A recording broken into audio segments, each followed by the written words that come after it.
Hello. Welcome to the Health Chats podcast. This is Kelsey Grieveson, your host, and I am recording from my car. I just finished a hike and I'm driving back home. I have about an hour drive, and I feel like it's just on theme for me to try to do as much things or try to do as many things possible in the amount of time that I'm given in my life. And I think I'm like that because, and you could probably hear my car like revving, but I'm certain I'm this way because a few years ago, I really had, whether you want to call it a spiritual awakening or a life-changing moment or what have you, rock bottom, we can call it whatever we want to call it, where I realized how precious life is. And I wake up every day now and truly feel like every day is a mission to ensure that I'm utilizing the time that I have here to its highest capability, its highest capacity. And I say that at the same time knowing that I'm only human and I'm not a superhero. And some days, I lay in bed for the whole day or for multiple hours and I don't utilize every single second. But I would say I do pretty damn good for most of the time. And today I went on a hike and it was, how long was it? I think it was like an 18 kilometer, maybe like 19-kilometer hike, which for me is a mental game. It was for sure a mental game for a couple of reasons. And I want to talk about mindset in this one because I feel like hiking is such a good practice to build a resilient mindset.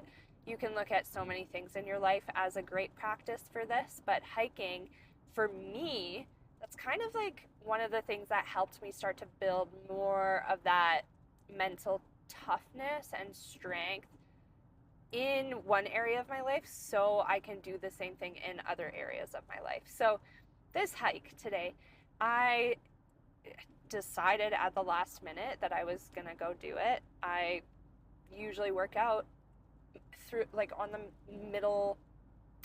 I usually work out on these days, but today I woke up and I was like, my body is pretty sore from lifting. I'm doing full bodies right now at the gym, and I think it'd be nice just to get out into nature and maybe push myself in a way that's different, like more cardio but also more mental. So I found this hike. I ended up going out pretty late. I'm also someone who usually likes to go out early if I'm going to the mountains, but I didn't. I went pretty late and I started on the hike. Didn't plan to go with anyone because, again, it was a really last minute thing. But when I started, I had so much mental chatter. You guys, like, my brain was like, what are you doing? Why are you doing this so late? You're not going to get back to your car until 6 p.m. and then you're not going to get back to the city until like 7:30 and then you're going to eat dinner super, like my brain was just going off. My mind was trying to give me all of the reasons for why I shouldn't be doing this hike right now. And I spoke back to those thoughts like, yeah, haha, I hear you, but this is what we chose. This is what we decided to do. So I'm going to keep going. And so I kept going, of course. I carried on.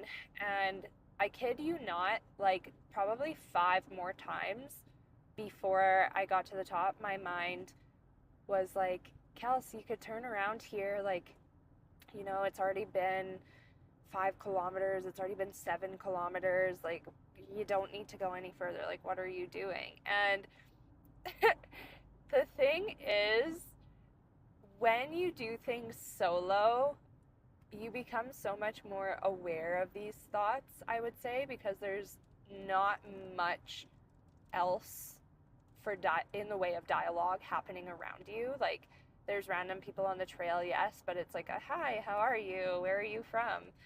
And So building mental toughness myself or yourself, if this is maybe something that you're wanting to do, you're like, yeah, I want to go do some solo hiking or some solo traveling or whatnot. It's hard. It's really hard when your brain is like, yo, turn around, and the only person telling you no is you. You don't have someone outside of you that's like, we got this, like, keep going. And I think both are really important. Like, I do believe we can build a lot of that mental toughness and resilience on our own, but I also think that humans need humans. We need our tribe, our partners, our friendships to keep us going. And sometimes, we can't hold ourselves up. We can't carry ourselves, and that's why we have people around us and why isolation is just like the least healthy thing in the world. So anyways, went on this hike, got to the first lake. So there was 3 lakes. Got to the first lake. It was beautiful. It was so peaceful. And I noticed my mental chatter starting to quiet. It was like, hey, oh yeah, okay, this is the whole point. Like, this is nature. This is why we decided to get out of the city today. And at the same time, my brain was like, and we could just stay here. This is really nice. And then, of course, the third voice is like, no, we said we were going to the top. Keep going. So I kept going. And as I was approaching lake number 2, it started raining and it was so windy, and I'm an absolute optimist in my life, and I didn't bring a rain jacket, I didn't bring a raincoat, I didn't bring any rain gear at all. I actually brought a bathing suit because I was like, maybe I'll jump in. I didn't even bring a towel.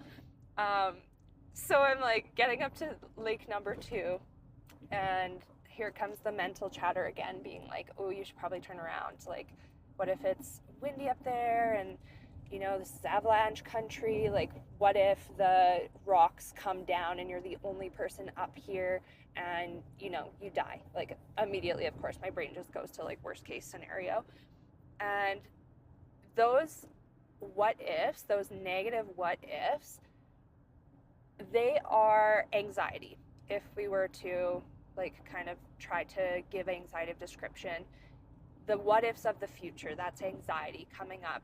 And it's a protection mechanism. We have this to protect us. It's not here as an evil demon, but I think it's when we give in to those what ifs that we are doing the opposite of building mental resilience. So the what ifs come in and I hear them loud and clear. And I'm like, I feel like I'm very aware of my thoughts at this point because I've done a lot of solo hiking and travel, that I like add another one in and I'm like, okay, yeah, and what if there's a bear? And I kind of like laugh at it. And that's my way. This isn't everyone's way. I understand anxiety is a very real thing, and I have experienced like pretty heavy and intense anxiety and panic in the past, but I've really worked through a lot of that now, and I can bring humor into it, which again, each their own. Not everyone is at that point, but I do hope and wish that everyone can get there. So I laugh past my negative what ifs, and then I keep going. Of course, I continue going because I'm like, I want to see this lake, at least the second lake. I've got to see it. And, I told myself I was going to do this whole hike. So let's go. So I get to the first lake, and I look down at my watch, my Apple Watch, because it's tracking the distance that I'm doing. And I think I was already at like almost 9 kilometers. And then again, like, of course, my brain is like, what the heck? Like, I thought this was only a 16-kilometer hike. Like, why are we already at kilometer 9 and we're not even at the end? Like, what is going on here? Should I turn around? Like, all of these thoughts coming in again. And then I run into a couple and they're like, how's it going? Do you have any rain gear? And I'm like, nope, of course I don't. They're like, oh, you're optimistic, aren't you? I'm like, yep, it's one of my favorite attributes about myself. And they're like, whatever, just chit-chatting. And they're like, are you going to go all the way up to the summit? And I didn't say, like, to myself that I was going to go up to the summit, or I think it was called a pass. So I was like, no, I committed to the lakes. I'm going to go to the farthest lake. And by saying it out loud, and if you're following me, like everything I'm saying, it's not just to say it, it's to hopefully have an underlying piece of, value. By saying it out loud, it makes it real. So, of course, we can have that level of internal accountability. And the more you do something, the stronger that internal accountability becomes. Like, brushing your teeth. The more often you do it, the more you realize, okay, I just have to brush my teeth. But then also the things that take more effort, like meal prepping. Okay, I say I'm going to meal prep every week. I'm going to meal prep every week. And then eventually it becomes habit. Okay, I say I'm going to go to the gym 3 days a week. I'm going to go to the gym 3 days a week, and eventually it comes easy. So hiking, for me, I hike maybe once, twice a month. And I told myself at home, okay, I'm going to go do this hike. But then when I get there, it's like, ooh, okay, yeah, this is effort. This is taking effort. And so I see these kind humans, and I made it real at that point. I was like, no, I'm going to the end. So I continue going on my hike.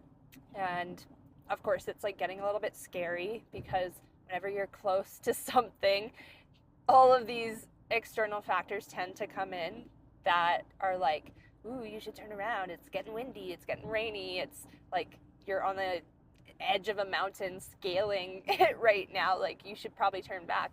I was like, nope, I'm going. I said I was going to. This is my stubborn mind. This is my resilient mind. It's happening. We're going. So I get past this really scary part, which is walking around lake number 2. And it's all just loose gravel or loose rock. In hiking terms, they would call that a scramble. And I was scared, honestly. Like, I was pretty scared. I was like, oh my God, at any point, these rocks, like, I looked up to my right, it's just loose rock. Like, these could fall and crush me, and I could just roll into, nothingness, into the lake. And I was, like, actually getting quite scared. But I was like, you know what? No, I've got to keep going, got to keep going. So I get past the scary part, and then it's through some trees and up to lake number 3. And I got up there, and I am so glad that I went all the way, because at this third lake, there was no one. It was like nothingness. There was ice, which was also hilarious, because I was like, I brought my bathing suit to go for a nice warm summer day swim. But there was nothing. It was just like, it was pure peace. And the polarity that I noticed for myself was, at the beginning, how loud the mental chatter really was for me. Like, stepping into this hike and into this day, I told myself, I was like, I need a nature day. I needed it. And this is exactly why. Because by the time I got to the end, I got through so much internal chatter and mental chatter, which, you can also just call emotion, like waves of emotion from my life experiences.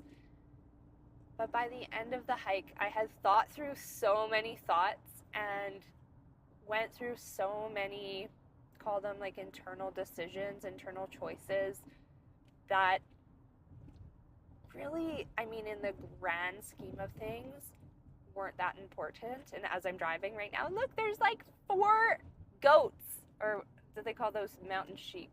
I don't know what they are. There's like 6 of them. Yeah, podcasting while driving. It's very safe, because I'm like looking at the road. I'm not looking at a camera, and I'm just speaking. But yeah, by the end of it, I got to the top, and I'm so glad I did, because one, there's this level of accomplishment, which feels really good when you set your mind to do something and then you actually do it. I'm not saying you have to all go right now and like do a 20-kilometer hike. You should not start there. But like a bite-sized thing, like what's a small thing that you can say you're going to do and then actually do it? Because it's when we collect those wins, when we show up for ourselves, when we push past that mental chatter that shows up in like really everything and anything that you do that requires just a little bit more effort. When you can push past that, on the other side of it, it's that feeling of accomplishment. It's that feeling of I did this. It's that feeling of, oh, I can do hard things. And I did a hard thing today. I did a really big hike by myself, and I even brought my meal prep to the top and ate my meal prep out of my glass container, which is hilarious because that added like the food and everything, probably like 10, maybe like 5 pounds to my backpack. But yeah, that was kind of the whole point of this, is like what can you do that allows you to collect it as a win in your life? Some of the easiest ones, like I'll shoot off some right now that I do every day. I make my bed first thing in the morning. This, I think, is like the oldest telltale of like how to start your day on a positive note. Make your bed every day. Create a win. Look at that as a win. I made my bed. And if you already do it, start reflecting on it. Oh my God, I make my bed every day. I'm a winner. Like, amazing. It makes you feel so good. What else do you do? I drank 3 liters of water today. I haven't yet. But like looking at those things that you do in your day, 3 liters, 4 liters of water. I drank that much. That's a win. Oh, I journaled this morning. That's a win. I smiled at the stranger on the bus to work or at the grocery store, or, you know, if you're in traffic and someone's honking and freaking out and giving you the finger, you're like giving them peace and like a shaka and heart hands. Like, that's a win. That's what I do to people. But yeah, so that's that. This was a nice little ramble. I hope that what you can take from this is that you can do hard things. It doesn't matter who you are. You can do hard things, and that hard might look different for you. Never compare yourself to where someone else is in their journey. I know that sometimes I fall into comparison, and comparison is truly the thief of joy. You cannot look at your day 1 and someone else's year 4 and be like, why am I not there yet? Literally listen to that again. It's 4 years difference. It's different. But what you can do is look at where you're at now and start collecting wins in your life now, because the more you do something, the more consistently you do something, the easier it becomes, and it compounds over time to eventually create a result that hopefully will create more positive outcomes in your life. So that's all I have for you today. Thank you for listening. I will leave you with this.